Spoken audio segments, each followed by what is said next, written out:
Critiqué, parfois détesté en Europe. Légende vivante en Uruguay, alors qui est véritablement Luis Suárez? El meme conoció el barrio de la mano del Paolo cuando se aprendió el camino. Cuando llegó la celeste que besaste con amor. Pistolero. Luis Suárez, qué jugador.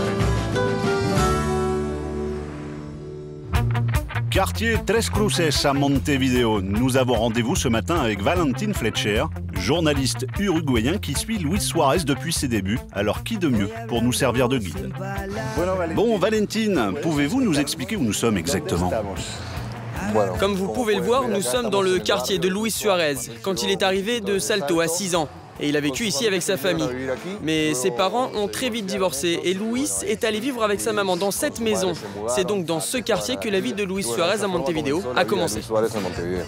Une vie qui commence rapidement avec le foot. En effet, à 6 ans, le petit Luis intègre son club de quartier, le Football Club Urretén.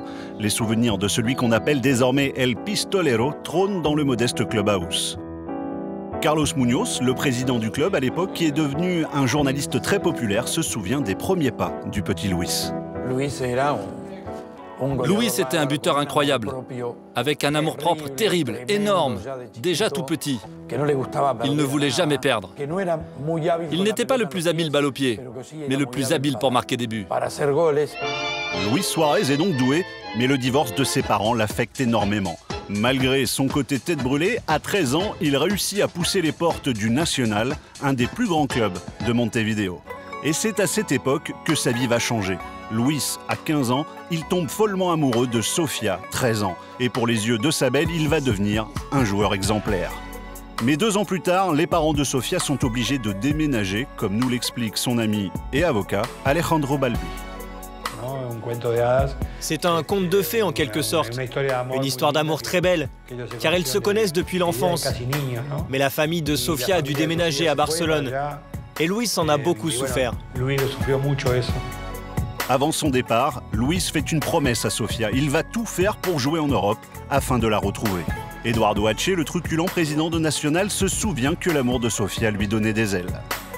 Il me disait, président, si je marque un but, vous me payez l'avion pour aller voir ma fiancée à Barcelone. Luis enchaîne donc les buts en première division à Nacional et devient le chouchou du Parque Central. Et à 19 ans, son rêve d'Europe se concrétise. Les recruteurs du modeste club néerlandais de Groningen sentent le bon coup, son ascension est fulgurante et son histoire d'amour intacte. C'était une folie de demander à Sofia de venir vivre avec moi alors qu'elle avait 16 ans, moi 19. J'ai demandé la permission à ses parents et ils ont accepté. Il reste une saison et inscrit 10 buts, notamment contre l'Ajax qui le fait venir dès l'année suivante. Luis Suárez a tout juste 20 ans et devient la terreur des Pays-Bas. Mais malgré une vie stable avec sa fiancée et un statut de star à Amsterdam, Luis Suárez, le gagneur, a du mal à se canaliser.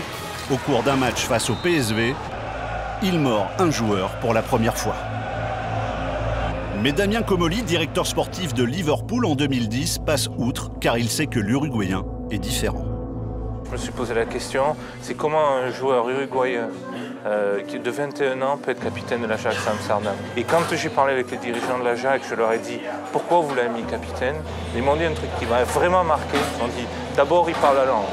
Ils m'ont dit ensuite c'est la seule personnalité qu'on a dans un vestiaire qui était divisé, qui arrive à amener tous les gens ensemble. Pour moi, ça c'était un signe très très fort. Beaucoup plus que la suspension et la morsure du joueur du PSV.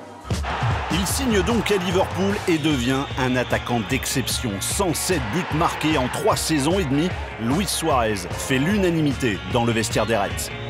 Luis, c'est un très bon joueur qui est extrêmement populaire parmi ses coéquipiers, qui est toujours en train de rigoler, qui est toujours de bonne humeur quand il vient à l'entraînement. C'est le coéquipier idéal, mixé à un joueur avec un talent de classe mondiale. Et même s'il y a des incartades qu'on connaît, vous n'avez vraiment pas envie de vous séparer.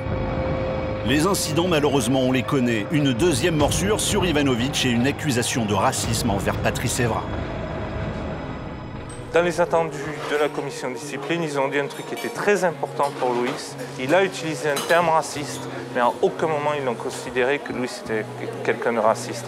Mais à ce jour, c'est un truc qui le hante. On vous dit que vous avez employé un propos raciste alors que votre grand-père était noir. Mais c'est aberrant. Fin de l'aventure avec Liverpool, Luis Suarez a désormais la Coupe du Monde en point de mire, mais il se blesse gravement au genou. L'Uruguay retient son souffle. L'Uruguay s'est paralysé. Je ne sais pas si vous avez vu les images en France de l'hôpital où il était, mais c'était comme la fin du monde. Remis de blessure, au Brésil, Luis Suarez montrera-t-il un autre visage qu'en Afrique du Sud et sa main contre le Ghana? Car pour de nombreux Européens, il a une réputation diabolique. Quand ici on parle de Suarez, ce n'est pas pareil qu'en Europe, car vous pensez que c'est une mauvaise personne. Il n'a rien à voir avec la réputation que certains veulent lui donner. La réalité, c'est que c'est un grand joueur et un excellent homme. Au Brésil, il endosse enfin ce rôle de sauveur et de héros positif face à l'Angleterre.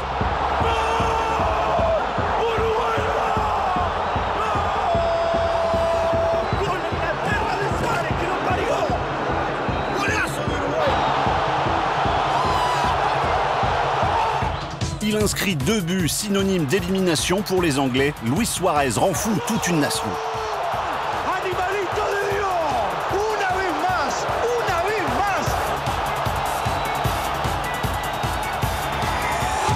Oui, mais voilà, ces démons refont surface contre l'Italie. Luis Suarez mort Giorgio Chiellini. La presse européenne se déchaîne. En Uruguay, on crie au scandale. Qu'est-ce qui est pire? Faire cela à l'italien? S'il vous plaît, s'il vous plaît. Mais s'il vous plaît, arrêtons la sensibilité. L'Italien a fait ce que fait parfois Suarez. Il a exagéré. Oh, que c'est horrible, on m'a mordu. Quand vous voyez la tête de l'Italien, dont je me souviens plus le nom, bref, le joueur le plus laid du football, c'est sûrement cet Italien. Luis Suarez rentre chez lui à Montevideo. Verdict, 4 mois de suspension pour l'idole de la Céleste. Pour lui, cela a été très dur. Parce que personne ne pouvait penser que la sanction serait si énorme, si grande. Mais que se passe-t-il dans la tête de l'Uruguayen? Ce papa exemplaire, ce mari dévoué? Eh bien, nous sommes allés poser la question à un psychanalyste. Cet homme qui est civilisé d'un côté, n'est-ce pas, peut être réveillé par une pulsion qui est plus forte que lui. Quand on ne fait pas comme je veux, n'est-ce pas, j'ai mort. Mais Luis Suarez n'est pas malade. Luis Suarez est donc une personne aimable et pas détestable. C'est cela. Un homme, quoi. Malgré sa triste réputation, Barcelone l'achète pour 80 millions d'euros juste après la Coupe du Monde. Suarez réalise son rêve de gosse. Il y a 8 ans, l'attaquant de la Céleste voulait déjà rejoindre la capitale catalane. Je rêvais et je rêve toujours de jouer à Barcelone. Aujourd'hui, le discours n'a pas changé. Quand mon agent m'a appelé, la vérité, c'est que je me suis mis à pleurer. Car après tout ce qui s'était passé, je pensais que ma carrière était finie. Barcelone, la ville où Sofia est arrivée en 2002 avec ses parents. Barcelone, où sa fille Delfina est née en 2010. Barcelone, qui compte dans ses rangs le tout nouveau soulier européen, désormais suivi psychologiquement par un médecin espagnol. Barcelone, le choix du cœur, Barcelone par amour, Barcelone, le début d'une nouvelle carrière sans incident. Peut-être.